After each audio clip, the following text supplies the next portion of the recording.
¿Qué tal, Manuel? ¿Cómo estás? Buen día. Buen día, Jesús. Una vez más estamos aquí dándole seguimiento a tu libro 22, La Guerra de los Dioses. Hemos tenido una extraordinaria respuesta en razón del tema que tocamos en la entrevista pasada y el día de hoy le vamos a dar seguimiento a la lectura de tu libro y quisiera ver si es posible que nos empieces a hablar cuál es la relación que hay entre las cartas de la luz y de la oscuridad y qué representa cada carta con cada uno de estos personajes que ilustran esas características que tú bien lo has explicado en tu libro. Bueno, mira, acuérdate que el libro se basa en que los 22 dioses se reúnen, hay 11 dioses, son dioses de luz y dioses de oscuridad. En principio los 22 dioses, cuando viene la rebelión de la oscuridad, 7 dioses se separan, ya dijimos cuáles eran los dioses que se separaran en el otro programa, y a partir de ahí, después de la destrucción de Atlántida y Lemuria, la luz y la oscuridad se enfrentan en un juego. Es el juego para ver si la humanidad va más hacia la luz o va más hacia la oscuridad. Entonces los dioses se sientan y deciden jugarse el futuro de la humanidad a través de las 22 cartas del arcano mayor egipcio. Ten en cuenta que la civilización egipcia, como decíamos, pues es la civilización que tiene más resonancia en nosotros, por el sentido que fue una civilización muy larga y de la cual nos han llegado numerosos datos, no tanto como de los sumerios o los babilonios, que la información que tenemos es bastante más escasa. Entonces estas 22 cartas se dividen, 11 cartas para la luz y 11 cartas para la oscuridad. Entonces los dos personajes míos del libro, el doctor Camote, que es el embajador de la luz, y Lucy Neal, que es la embajadora de la oscuridad, tienen que volver al pasado a recuperar esas cartas, ver la vida del personaje que las hizo y determinar cuál es la carta que jugaron en su lucha en favor de la luz y la oscuridad. En este caso, vamos a analizar al primer personaje que aparece en mi libro, que es una carta de la luz. Se refiere a la carta de Pitágoras. No es necesariamente el personaje más antiguo en esta guerra entre los dioses, porque vamos a tener personajes más antiguos que él, como por ejemplo Krishna, que va pues casi 3000 años atrás. Entonces, este es por orden alfabético como van en el libro, o sea, como los voy haciendo para la trama del libro. Como el libro se basa mucho en numerología, pues la primera carta que vamos a buscar, en este caso la luz, es la carta del padre de la numerología, que es Pitágoras. Manuel, antes de que entremos a la parte de la descripción del personaje, defínenos un poco cómo se puede entender qué es la luz y qué es la oscuridad. Bueno, es bastante simple, ¿no? La luz nos suponemos que es gente que busca la bondad, personajes que buscan la bondad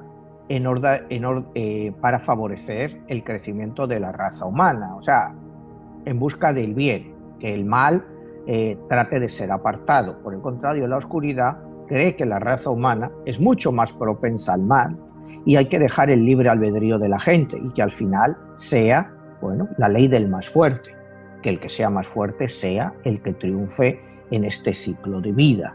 Entonces digamos, en nuestros conceptos básicos, lo que es el bien y lo que es el mal.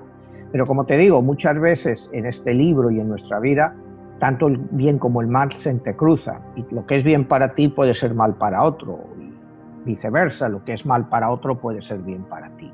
Entonces, pues esa es la definición más o menos que trato de hacer en mi libro, que el bien y el mal no necesariamente existen, sino que coexisten, y lo que hay que ver es cuál de ellos es más poderoso en nuestra vida habitual.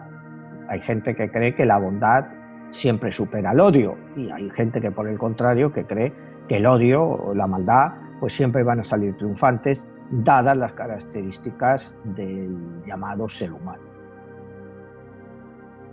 Muy bien, Manuel, pues adelante, empecemos con el primer personaje que tienes en puerta y dinos por qué es el número 1 y cuáles son sus características. Bueno, Pitágoras, como te decía hace un momento, es el número 1 en mi libro porque mi libro se basa mucho en numerología. Entonces, para ir a los orígenes de la numerología hay que ir necesariamente a Pitágoras. En la premisa del libro, el doctor Camote, como te decía, el representante de la luz, tiene que viajar al pasado. En este caso, vamos al siglo VI antes de Cristo, que es la época de Pitágoras. Y a raíz de ahí, el protagonista va siguiendo toda la vida de Pitágoras, como si fuera una película, la va siguiendo, y ve toda la vida de Pitágoras, los hallazgos de Pitágoras, la filosofía de Pitágoras, las contradicciones de Pitágoras, y al final, en este caso, vuelve a la luz y tiene que explicarle a la luz lo que la carta que jugó, en este caso Pitágoras, y cuál es el significado de esa carta en relación a la vida de Pitágoras y al mundo en general. Muy bien, y en este caso, cuando están leyendo tu libro 22, La Guerra de los Dioses, ¿con quién se confronta esa carta número 1? Bueno, la carta esta de Pitágoras se confronta en relación a la lucha entre los dioses. Es la aportación que él hace hacia el avance de la humanidad hacia la luz, es decir, hacia el bien. Es una carta de luz. La carta de Pitágoras es una carta de luz que ahonda en el progreso humano a través de su propia vida y de las enseñanzas que él nos ha legado. Para entender bien quién es Pitágoras, háblanos de su parte, de su contribución, de la matemática, de su estancia, en dónde aprendió todo ello, porque se habla de que él traía una enseñanza de Egipto. ¿Qué nos puede decir sobre esto? Bueno, pues si quieres podemos empezar con la vida de Pitágoras y vamos a ir viendo cuando él llega a Egipto, cuando después va a Babilonia y todo lo que va aprendiendo en el camino. Muy bien, adelante. Bueno, Pitágoras se le denominaba como el samio, porque él era de la isla de Samos, de los cabellos largos. Él decía que la vida sin arte y sin números no solo era difícil, sino imposible. Entonces vamos a ver la fecha de nacimiento de Pitágoras. Pitágoras nace un día 22 de junio del año 570 a.C. Cuando analizamos los números vemos que 6 más 2 más 2 más 5 más 7 nos da 22. Otra vez, ya estamos porque con los números sagrados de esta guerra nos vamos a encontrar con muchos personajes que nacen con el número 22 como parte de esta guerra. Entonces partimos de eso. Nace en la isla de Samos un 22 de junio del año 570 a.C., es decir, siglo VI a.C.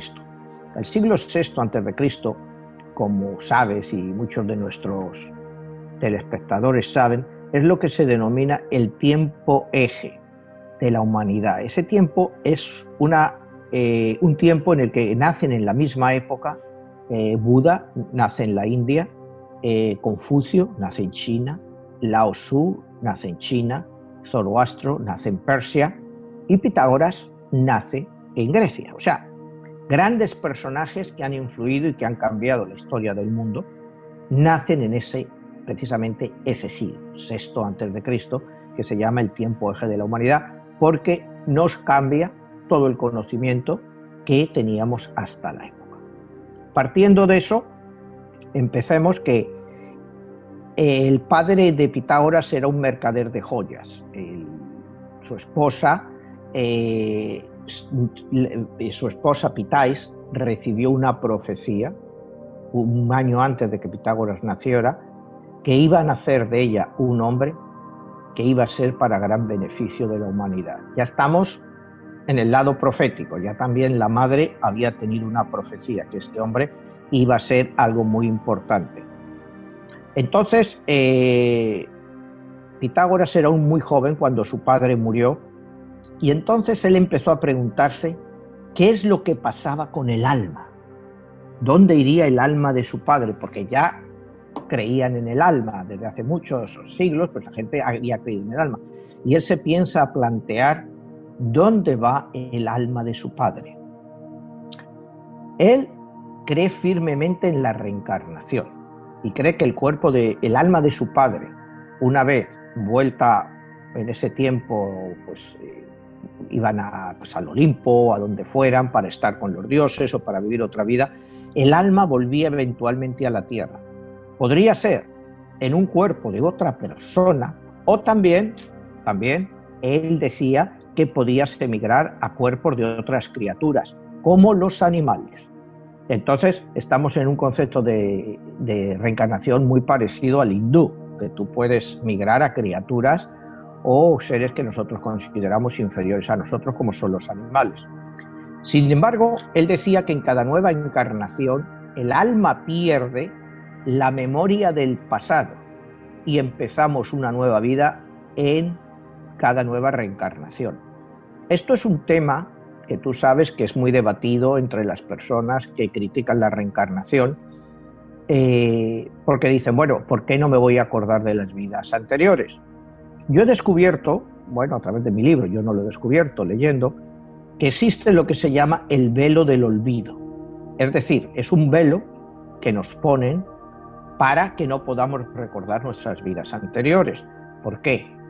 Porque nuestras vidas anteriores no necesariamente han sido fáciles, ni buenas ni malas. O sea, hemos podido hacer de todo. Entonces, ese velo del olvido hace que empecemos nuestra vida desde cero.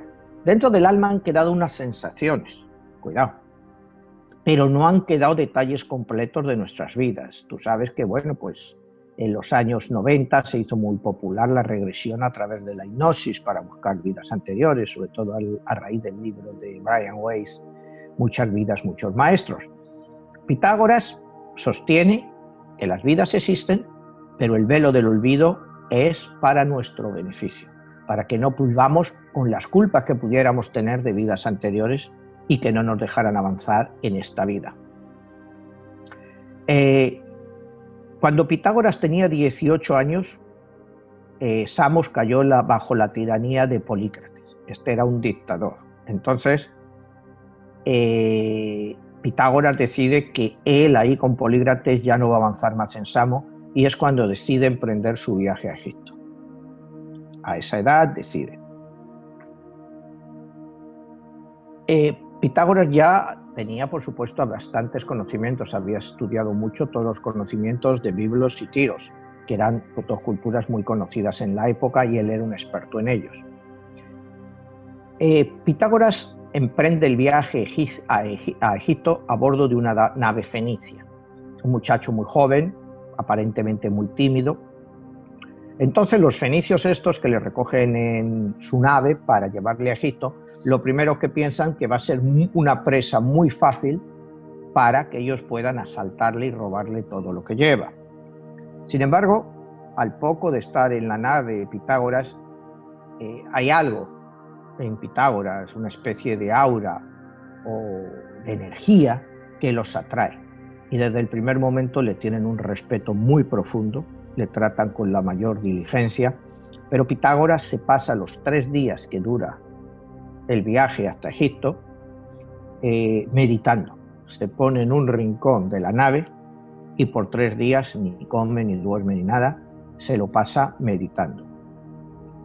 Entonces, cuando él baja del navío en tierra egipcia, pues todos estos marineros se despiden de él, y eran gente pues de mala catadura, no eran buena gente, pero estaban altamente impresionados con él y se despiden de él con gran respeto, le dan comida, le dan provisiones para que continúe el viaje, o sea, incluso le ayudan, ¿no? Ahí viene una frase que les dice Pitágoras al bajar.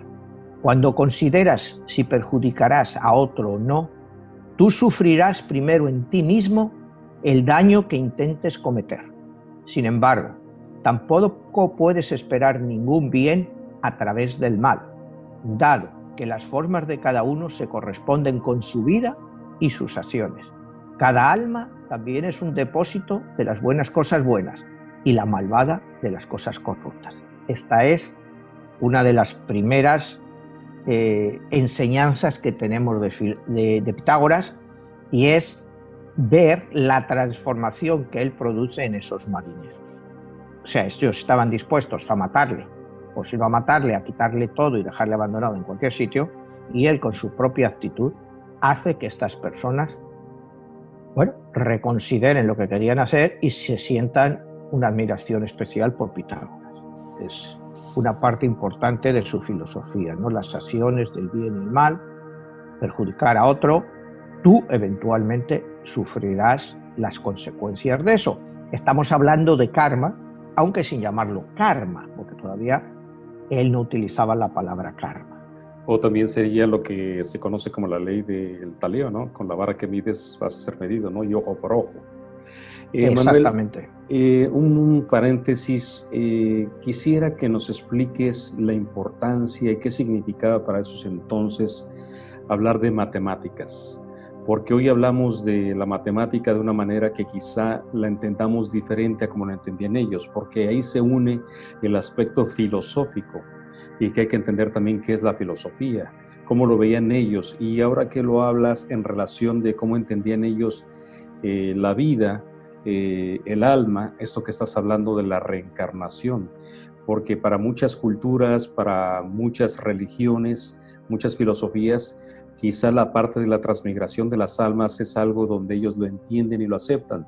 Hoy en día hay religiones que no lo aceptan, hay gente que no lo acepta, que piensan que naces, vives y mueres y es todo lo que tienes que hacer en este plano existencial y no hay algo más allá detrás de eso. Entonces, volviendo al punto, explícanos cómo entendería él, cómo surge la matemática y cuáles son sus aportaciones de él y por qué fue a Egipto. ¿Qué había en Egipto?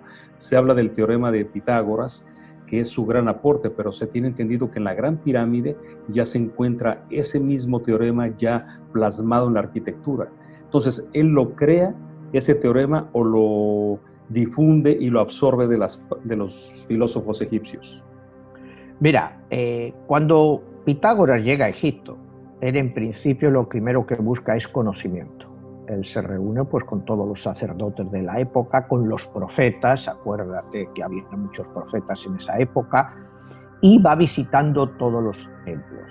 Con el tiempo se gana el respeto de todos ellos. Él habla con numerólogos, matemáticos. Me preguntabas que cuál era la diferencia entre las matemáticas de entonces y las matemáticas de ahora. Bueno, las matemáticas de entonces eran matemáticas incipientes. Tú no podías separar entonces numerología de matemáticas. Todo era parte de lo mismo.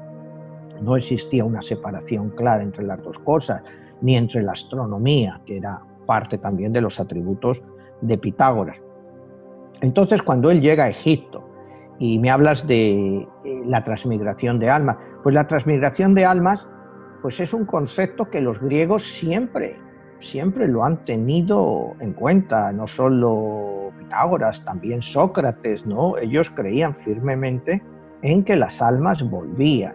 Y más adelante en la historia, pues veremos una de las vidas anteriores que vio Pitágoras en sí mismo. Pitágoras se vio en la guerra de Troya, pero eso si quieres lo hacemos un poco más adelante cuando lleguemos a ese punto, ¿no? Entonces, te decía, Pitágoras estudió con muchísima gente y trató de aprender lo que conocían todo uno de ellos. Te digo, desde los sacerdotes a los místicos, los profetas, los matemáticos, los astrónomos. Y entonces, pues él siguió aprendiendo y siguió elaborando sus teorías. Me dices que si su teorema de Pitágoras pudo haberlo copiado de la Gran Pirámide. Pues no está claro. O sea, realmente él el teorema de Pitágoras lo desarrolla mucho más adelante. ¿Que lo hubiera podido aprender en Egipto? Pues es posible, porque gran parte de sus enseñanzas, todo lo que nos ha llegado, pues él lo aprendió en Egipto, porque fue ahí cuando fue con 18 años y donde pasó entre Egipto y Babilonia pasó 33 años. O sea, la gran parte de sus conocimientos los adquirió ahí. Entonces, pues sí es muy posible que inscripciones en la Gran Pirámide pues le indicaran parte de ese teorema, pero no tenemos nada realmente que eso lo pueda certificar.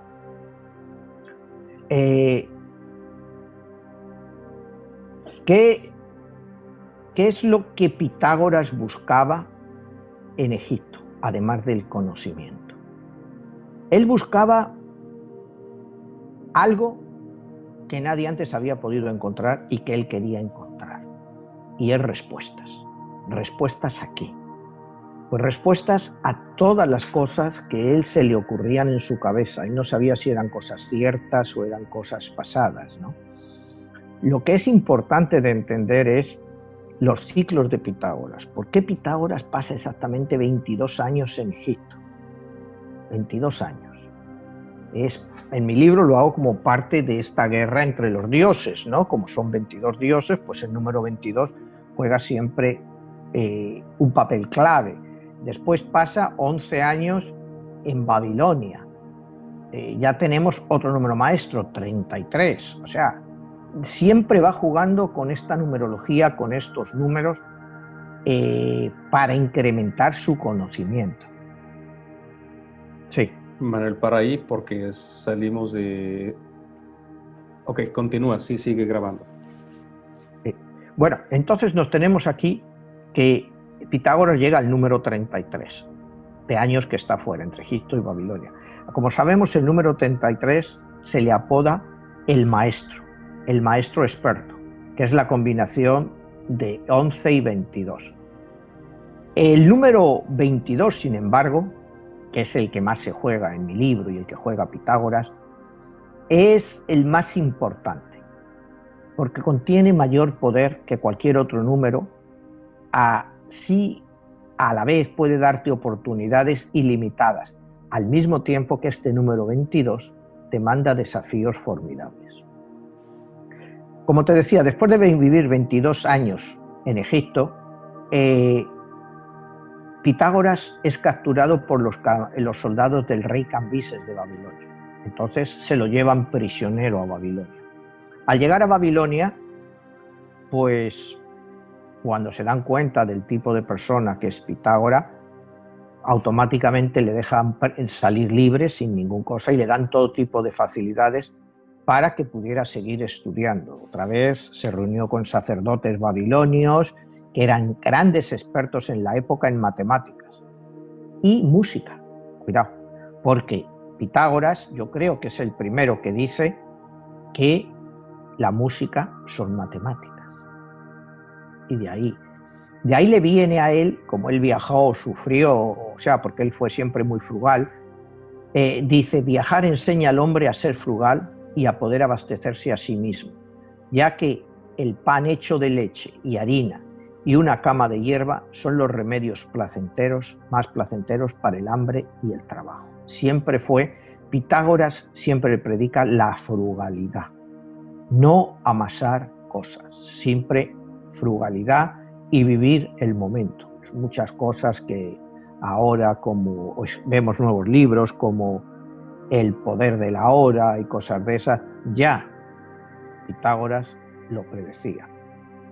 Después de estos 33 años que se pasa fuera y cuando tiene ya 56 años, mira el número 5, 6, 11, Pitágoras decide regresar a Samos con todo este conocimiento que ha acumulado. Él vuelve a Samos. Cuando vuelve a Samos, pues solo le reconocen pues gente ya mayor, porque acuérdate que la vida era muy corta en esos tiempos.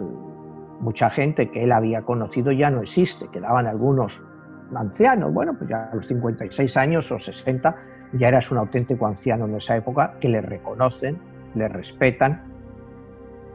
Entonces, él es invitado por los regidores de la ciudad a que monte su academia y enseñe a los jóvenes. Entonces, al principio, pues tiene muchos jóvenes que van a estudiar numerología, matemáticas, música, pero los jóvenes se cansan y poco a poco van abandonando la escuela. Les parece que lo que enseña Pitágoras pues no tiene ningún sentido a la vida que ellos hacen allí, por lo cual poco a poco le abandonan, ¿no? Entonces de ahí él les dice una cosa, porque los jóvenes discutían, hablaban pues muchas cosas, por decir algo y no sabían ni lo que decían, y de ahí viene una frase famosa de Pitágoras que yo creo que nos vendría muy bien aplicarnos a todos nosotros, ¿no? Y es preferible callar si no tienes algo más valioso que decir que el silencio. Antes lanza una perla al vacío que una palabra ociosa o inútil.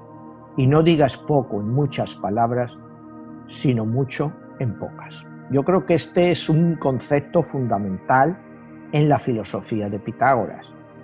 Habla poco, pero lo que hables, que tenga sentido. No trates de lanzar florituras para al final no decir nada. Y entonces, pues esto nos lleva pues al mundo actual, donde vemos que la gente pues habla mucho.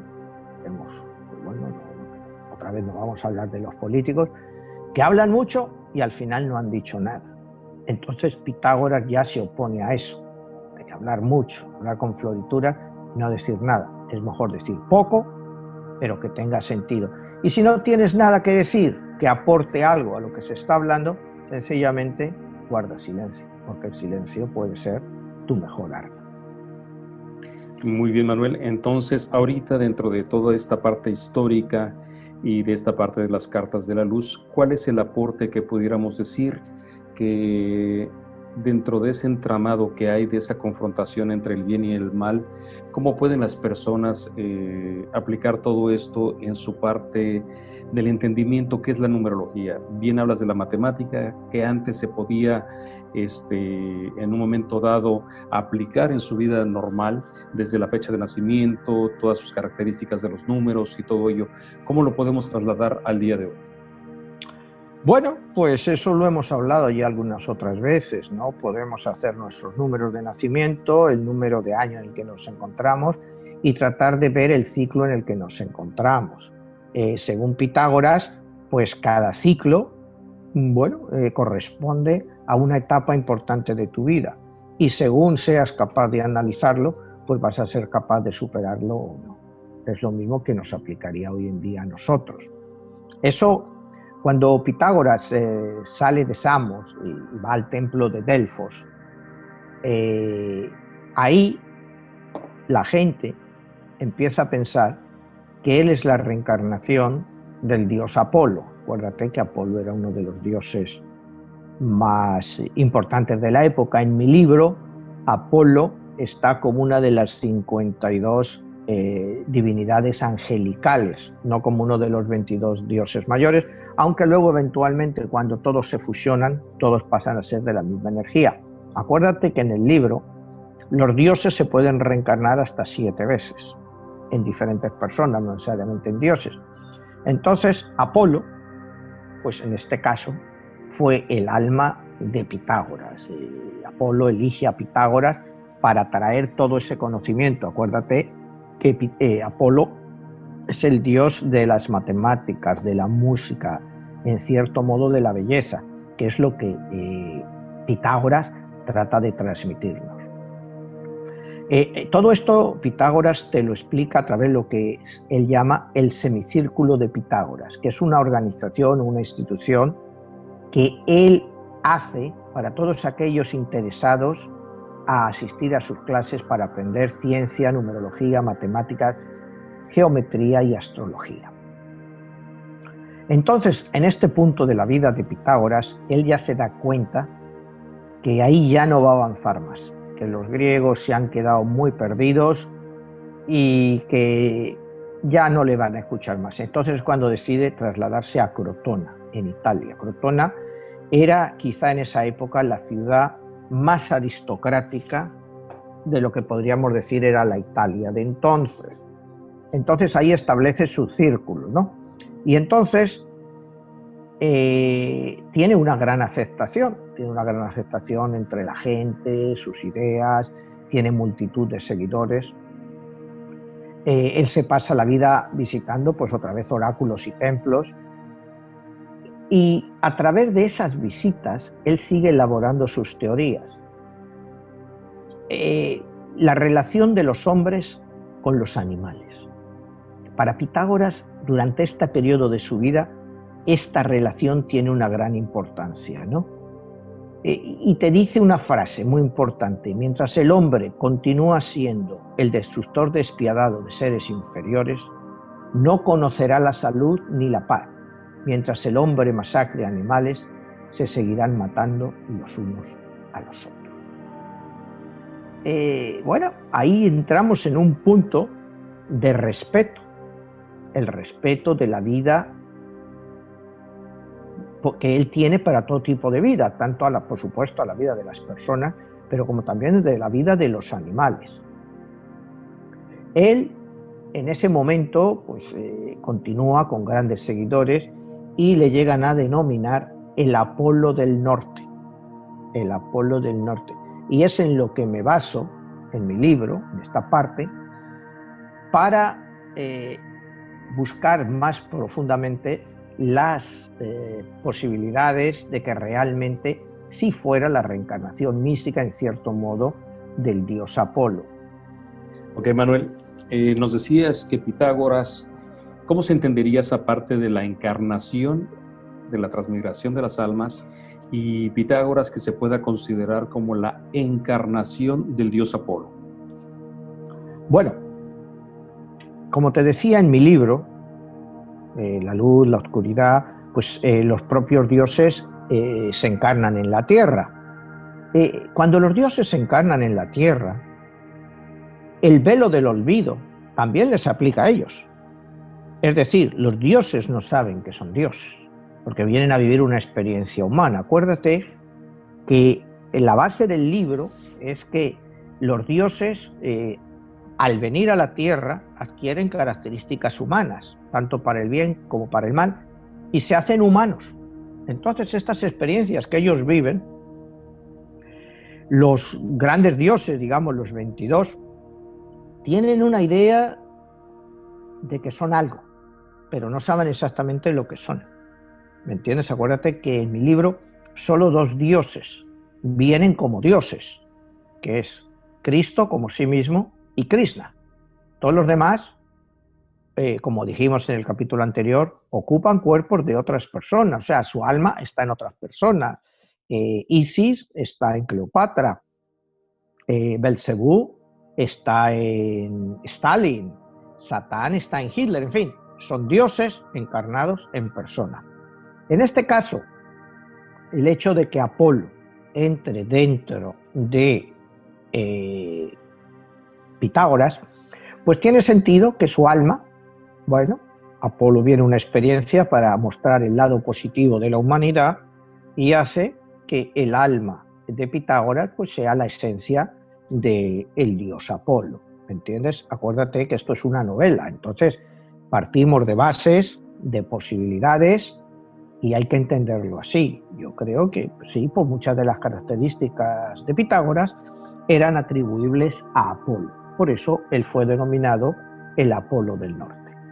Entonces ahí habíamos dejado la historia de Pitágoras cuando él llega a Crotona.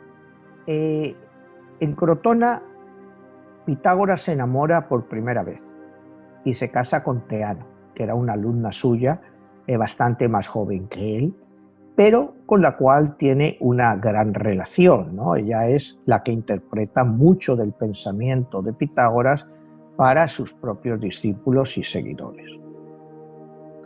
Pitágoras continúa viajando por toda Italia y su primera misión es liberar aquellas ciudades que él consideró habían sido oprimidas por medio de la esclavitud, y a partir de entonces ayudó a las ciudades a establecer leyes que permitieran prosperar y convertirse a la vez en modelos para otras ciudades, eliminando la esclavitud y estableciendo leyes democráticas. Estás hablando de 6 siglos antes de Cristo. Esto era lo que ya Pitágoras quería hacer. Ideas que podrían sonar totalmente ilusorias para la época, pero que ya en la práctica Pitágoras, donde él establecía sus discípulos, donde él liberaba, como él decía, estas ciudades de la opresión, él establecía un régimen de libertades y de estudios, como hemos dicho, de ciencia, numerología, matemáticas, música, porque él creía que era la única forma de que el alma humana evolucionara. Imagínate estos conceptos ya en el siglo VI a.C. Hoy en día son ilusorios. En nuestra época, imagínate cómo eran 600 años antes de Cristo, hace 2800 años, prácticamente. O sea, era un aventajado. O sea, desde luego, él tenía una luz especial y sus ideas, bueno, pues quizá estaban muy avanzadas para la época, pero ese es el legado que nos dejan, ¿no?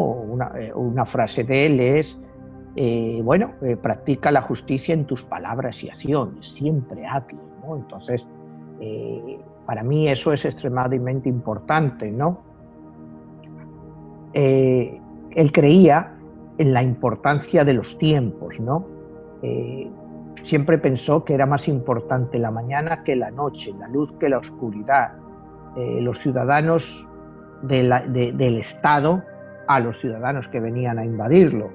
En fin, él consideraba que el ser humano tenía que tener sus prioridades, pero a la vez su prioridad deberían ser otros seres humanos. Entonces nos encontramos que sigues avanzando en el tiempo con Pitágoras y él nos empieza a explicar ya lo que son las relaciones familiares, ¿no? Dice, a partir de nuestros padres aprendemos a honrar a la divinidad. Sin duda, los dioses perdonarán a aquellos que honran a sus padres, tanto a aquellos que honran a los dioses. Es decir, estamos entrando en un concepto humano y divino a la vez, porque está comparando a nuestros padres a la divinidad porque nos han dado vida. ¿Me entiendes? Son conceptos que en esa época pues eran muy difíciles de entender. O sea, ¿cómo vas a comparar a tus padres con los dioses? O sea, pero él lo hacía fácil de entender, ¿no? Si tú aprendes a respetar a tus padres desde niño, eventualmente vas a entender lo que es la divinidad de los dioses y también aprenderás a respetarlos. Ahí, bueno, pues llegamos a un punto en que nos podemos plantear quién fue el padre de los dioses. ¿Fue Zeus, Cristo, Jehová, Brahma, Alá? ¿Quién fue el dios original? Bueno, pues no sé, para cada cultura pues hay un dios original. Para Pitágoras pues no había un dios original, no sé si me entiendes, todo era una manifestación de muchos dioses, que es un poco la premisa de mi libro, ¿no? Que los dioses existen o los hemos creado nosotros porque los necesitamos y bueno, esto es parte de esta lucha entre los 22 dioses.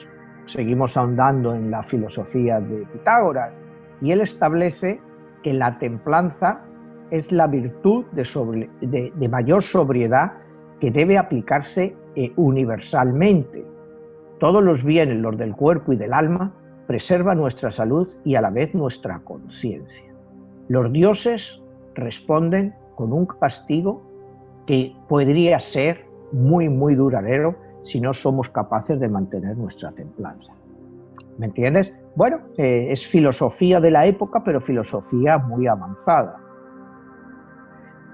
Aquí llegamos a un punto ya, Pitágoras está empezando a vivir los últimos años de su vida y él es el primera persona que se llama a sí mismo filósofo. Aunque hemos tenido otros filósofos, Pitágoras es la primera persona que conocemos que se define a sí mismo como filósofo. Y dice, un filósofo es un hombre que se dedica a la contemplación de las cosas más bellas y al mismo tiempo busca y participa de la esencia inteligible de todo lo que nos rodea con el objetivo final de obtener el mejoramiento de la raza humana. Sobre la nube con su sombra está la estrella con la luz. Reverénciate a ti mismo sobre todas las cosas. Cuidado, es la primera vez que pide que te quieras a ti mismo. O sea, antes en filosofía era muy raro, o sea, bueno, no sé si había filosofía, pero si él se considera el primer filósofo, los grandes filósofos vienen detrás de él, ¿no? Después te vendrá Sócrates, Platón, Aristóteles, pero él es el primero que se define como filósofo y define que tú eres lo principal que hay, que eres tú mismo y que debes de cuidarte a ti mismo. Pero no te digo solo en el aspecto de alimenticio y todo eso, sino en el aspecto emocional y filosófico, que debes de aprender a apreciar la belleza para ser completa. Aquí es el punto, justo en este momento, cuando de lo que hablábamos al principio, que él descubre o publica su famoso teorema de Pitágoras. Es aquí lo que hablábamos antes, que si él lo descubrió, bueno, él ya está aquí en Crotona en los últimos años de su vida cuando descubre el famoso teorema, ¿no? El teorema, acuérdate, que sostiene que en un triángulo rectángulo el área del cuadrado de la hipotenusa es el lado opuesto del ángulo recto, es igual a la suma de las áreas de los cuadrados de los otros dos lados. Hombre, esto en su tiempo pues fue un enorme logro, ¿no? Porque bueno, era difícil entender todas estas cosas. Hoy en día, esto que te acabo de definir, así muchas personas que nos estén escuchando ahora mismo no son capaces de entenderlo. Yo me acuerdo cuando lo estudiábamos en el colegio de niños, que bueno, pues nos hacían los dibujitos y tal, y eso, y bueno, lo aprendíamos de memoria y ya está, sin entender quizá el concepto que había detrás y la época de la que viene, 6 siglos años antes de Cristo. ¿Entiendes? Entonces fue un gran logro para la época, ¿no? Ahora vamos a volver a lo que me hablabas antes de la reencarnación y de las vidas pasadas. Pitágoras, como te decía, estaba siempre muy interesado en sus vidas. Él solo tuvo claridad de una, en la que dice que él era deiformo. Sin embargo, este personaje que él decía que había sido un general en la guerra de Troya, no aparece en la obra de Homero, pero sí aparece uno con un nombre muy semejante, que es Euforbo. Entonces todo nos indica que el deiforbo del que hablaba era Euforbo, que es un general que luchaba pues en la guerra y que decía que cuando a la muerte de Aquiles, él es el que toma el mando de las tropas. Entonces, ¿de dónde sacó él este nombre? Porque era muy difícil que él hubiera podido leer a Homero, o sea, la guerra de Troya, la Odisea, porque, mira, la obra de Homero, se supone que la guerra de Troya tuvo lugar aproximadamente 4 siglos antes que el nacimiento de Pitágoras. Fue aproximadamente, se supone que fue el año 1000 antes de Cristo cuando tuvo lugar la guerra de Troya.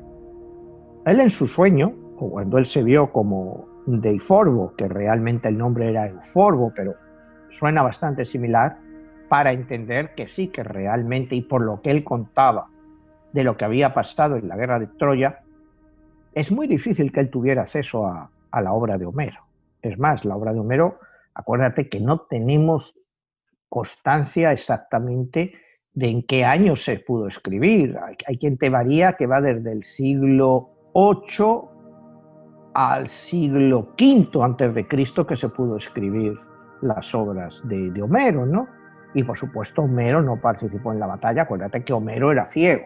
O sea, Homero todo pues, lo escribió de las leyendas y de lo que él sabía.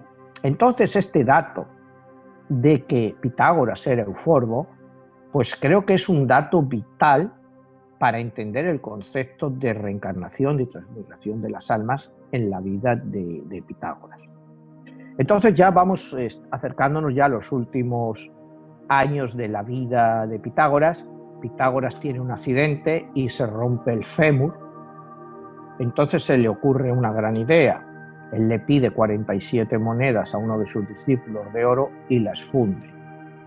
Entonces, después de fundirlas, él se venda el muslo, calienta, después de calentar las monedas, cuando ya no lo van a quemar, se lo pone como si fuera pues lo que hoy ponemos para escayolar, como una escayola, y era una escayola de oro.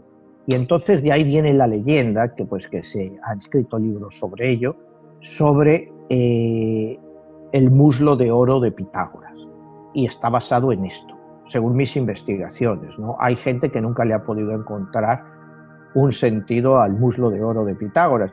Yo creo que el sentido fue ese, cuando él se rompe el fémur, porque ya era mayor, se lo escayola y se le queda ahí permanentemente y el muslo se le arregla, ¿no? Ya nos acercamos a los días finales de Pitágoras, ¿no? Y él considera que, como los de la época, que la Tierra era el centro del universo y a la vez se convierte en el corazón de los dioses y en la frontera entre la luz y la oscuridad. ¿Me entiendes? Ahí es donde está. Entonces ya vamos a la etapa final, que es la muerte de Pitágoras. La muerte de Pitágoras tiene ya en el año 506 antes de Cristo, él cumple 74 años, otra vez una fecha mágica, ¿no? Entonces, pues Cretona estaba en guerra con pueblos rivales, entonces estos asedian la casa donde estaba Pitágoras con 21 de sus discípulos, eran 22 en total, y entonces la casa es incendiada y todo el mundo muere, ¿no? Sus discípulos tratan de formar un puente por encima para que Pitágoras salga, pero no pueden lograrlo y todos quedan ahí pues muertos por el fuego y el cuerpo de Pitágoras es irreconocible, ¿no? El cuerpo de Pitágoras pues solo se encontraron restos, nunca se pudo reconocer su muerte, pero hubo después leyendas de que él nunca murió, ¿me entiendes? Entonces vamos a ir no sé, todas estas historias, pero está realmente claro que en ese incendio Pitágoras murió. Bien, maestro Manuel, entonces ahorita para sumarizar todo lo que nos estás haciendo mención, una historia fascinante de un filósofo matemático, cómo vienen a ser sus aportes y cómo lo plasmas en tu obra de 22, La Guerra de los Dioses. Y quizá ahorita la pregunta, ¿cómo podemos relacionarlo con las cartas de la luz y de la oscuridad, y en este caso con las cartas del tarot? ¿Cuál sería la carta que corresponde? Que él jugó. Mira, esa es la parte final de la historia de Pitágoras, ¿no? Mira, Pitágoras muere en ese incendio, con el ataque, el día 1 de febrero del año 496. Cuando sumamos los números 1 más 2 más 4 más 9 más 6, nos da también 22. O sea, ahí tenemos la certeza de que Pitágoras murió en ese incendio y en esa fecha, ¿no? Entonces, cuando en este caso el doctor Camote vuelve a la luz con la carta de Pitágoras, en este caso le preguntan cuál es la carta que jugó Pitágoras. Y Pitágoras jugó la carta número 7, que es la carta del carro. Esa es la carta que jugó Pitágoras en esta batalla. La descripción de esta carta es muy poderosa. Si tú miras la figura en el tarot, la carta del carro, ves la figura del rey que está sentada en un carro ligero, ¿no? Tirado por dos esfinges. La carta del carro representa poder, liderazgo, dominio, fuerza, autodisciplina, sabio uso de la energía, autocontrol y contemplación. El maestro conductor del carro es el mismo Pitágoras. El maestro Pitágoras, a través de la interpretación de la carta 7 del tarot del carro, supervisa el crecimiento de la conciencia y manifiesta el regreso del hombre a la armonía. El carro también otorga energía a los sonidos musicales melodiosos, en contraposición con los sonidos actuales que escuchamos. El maestro Pitágoras asiste a lo que pudiera ser los conceptos tradicionales regidos por los dioses y nos invita a una actitud mucho más simple hacia las verdaderas cualidades de la vida. El carro combina el rigor con el entendimiento, con el fin de ayudarnos a alcanzar el triunfo en nuestras vidas. Como puedes ver, es una carta muy importante, ¿no? Para Pitágoras, interpretando la carta número 7, que es la carta del carro, la razón es inmortal, pero todo lo demás es mortal. Mira esta apreciación, la razón es inmortal, todo lo demás que nos rodea es inmortal. La figura del rey guerrero en el carro simboliza el control y la autodominación.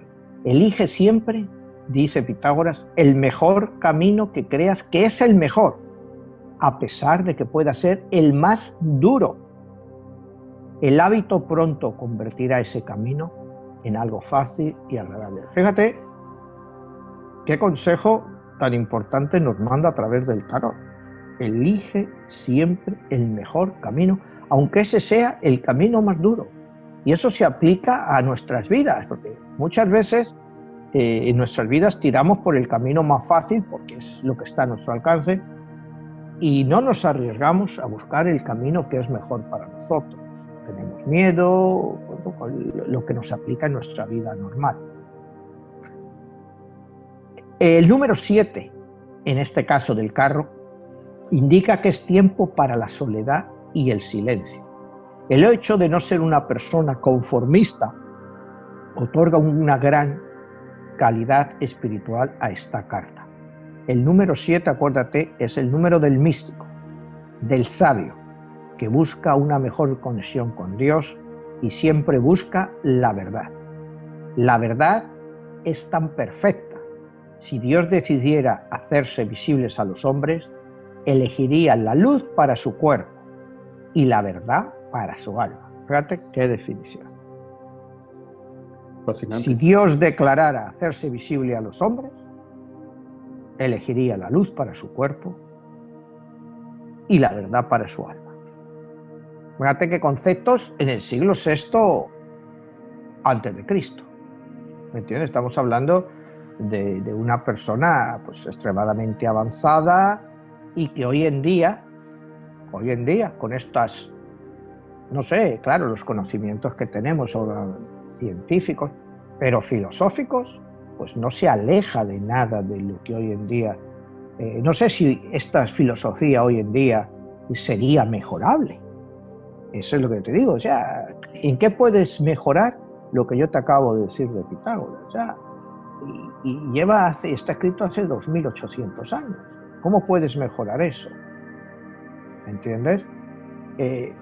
Pitágoras, al final de su vida, bueno, durante toda su vida, pero al final, clamó siempre por la libertad. Como decíamos el otro día, ¿pero qué es la libertad? Libertad del dolor, libertad de la esclavitud, libertad de la locura. Pero ¿quién conoce la verdad? Los sabios que enseñaban una doctrina de fatalidad, los sacerdotes que atribuían enseñanzas a una doctrina divina, o la gran multitud de la humanidad situada entre ambos sin tener ni siquiera una idea sobre la que manifestarse. Verdad que ninguno de ellos entendía lo que era verdad, porque como decía, la verdad es ilusoria. Finalmente, pues la carta del carro se asocia con la victoria, en este caso la victoria de Pitágoras sobre la ignorancia de los que le rodeaban. Pitágoras es el rey triunfante que va en el carro, que está al pie del mismo. El carro, en esta versión de la carta que yo estudié, está con un toldo azul decorado con estrellas blancas y el rey lleva una armadura ceremonial decorada. La carta, esta señala determinación. Esta determinación es el escudo básico de Pitágoras, en el cual Pitágoras se basó toda su vida para explicarnos todas sus enseñanzas y siempre nos dio ejemplo de vida. Y bueno, qué poco más te podría decir de Pitágoras, ¿no? Yo creo que en tan poco tiempo, pues yo creo que... Aquí la pregunta, Manuel, perdón, sería, ¿cuál sería la carta opuesta a la de Pitágoras? La confrontación, que sería la oscuridad.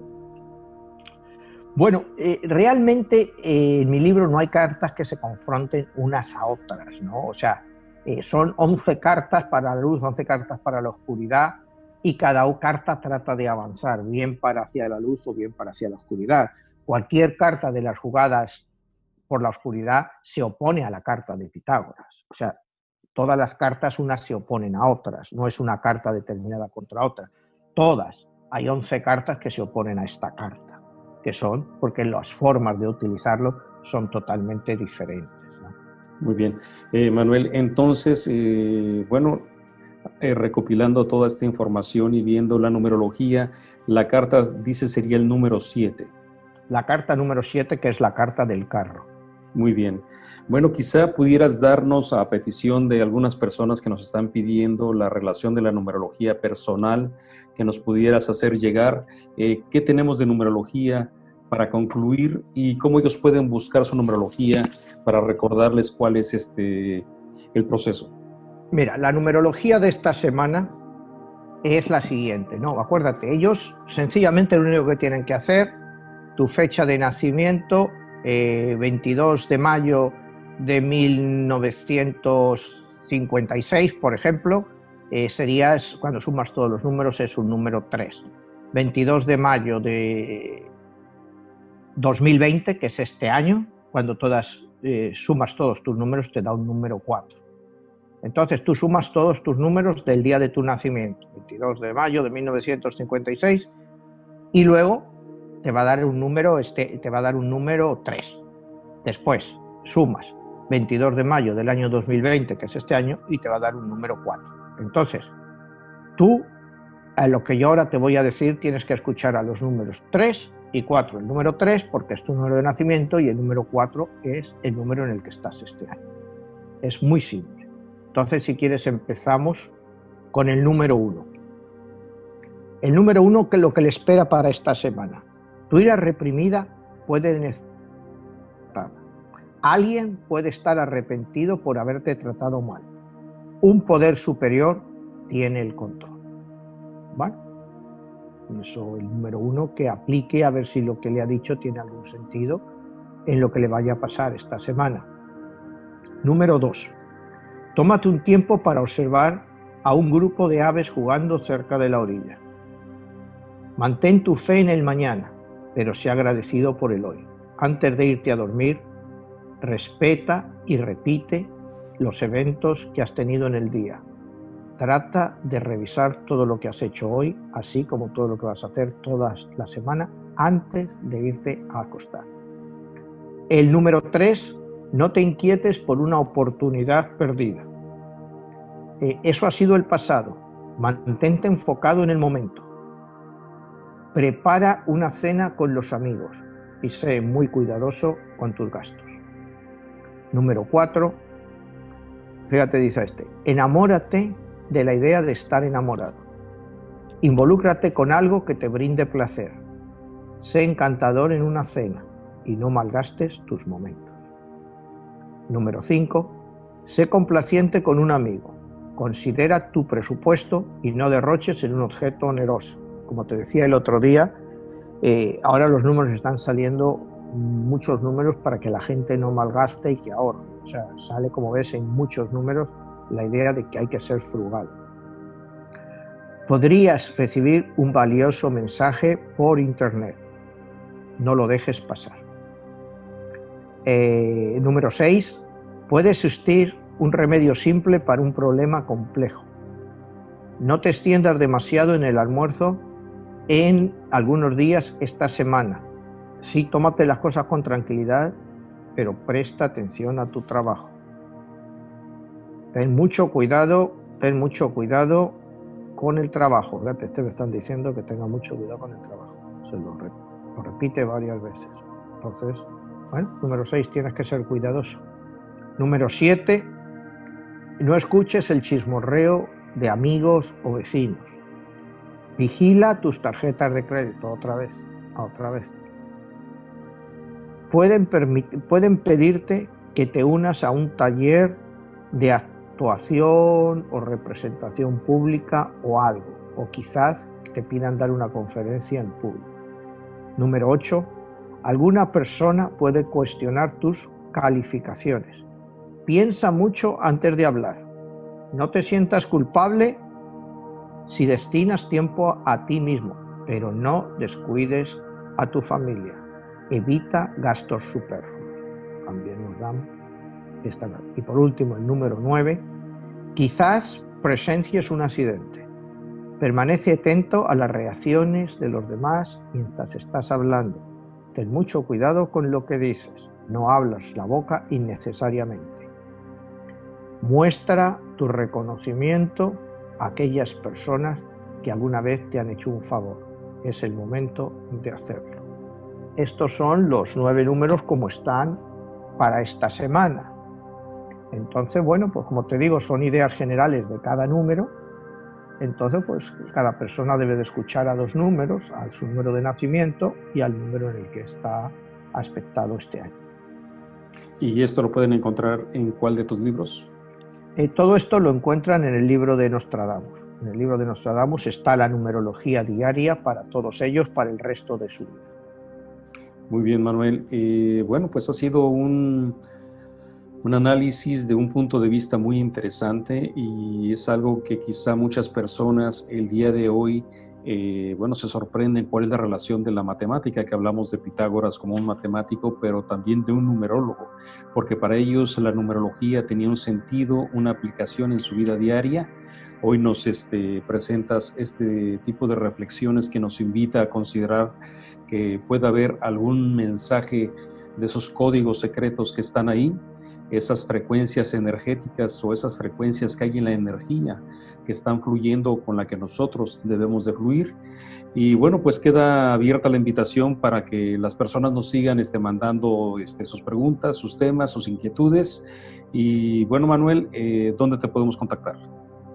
Bueno, pues aquí al final del programa ahí pones pues mis redes sociales donde se puede adquirir el libro. El libro se puede adquirir en cualquier parte del mundo a través de Amazon, prácticamente todos mis libros, y en particular y como te decía, está pues en el formato de libro tradicional o en ebook, lo pueden conseguir. Ok, estamos hablando, para que quede claro, que lo que acabas de hacer de la lectura es un libro diferente al 22 de la Guerra de los Dioses, que es el de Nostradamus. Sí, el día de la semana sí, es otro libro, es en el de Nostradamus, ahí donde están los estudios de numerología diarios. Y la historia de Pitágoras es parte de una de las capítulos del libro de 22, la Guerra de los Dioses.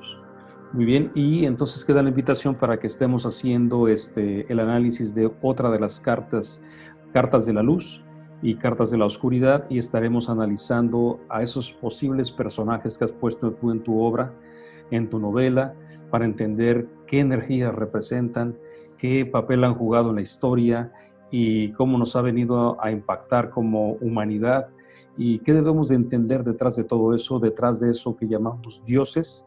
Y pues nuevamente te agradezco mucho, Manuel. Gracias, Jesús. Nos vemos a la próxima.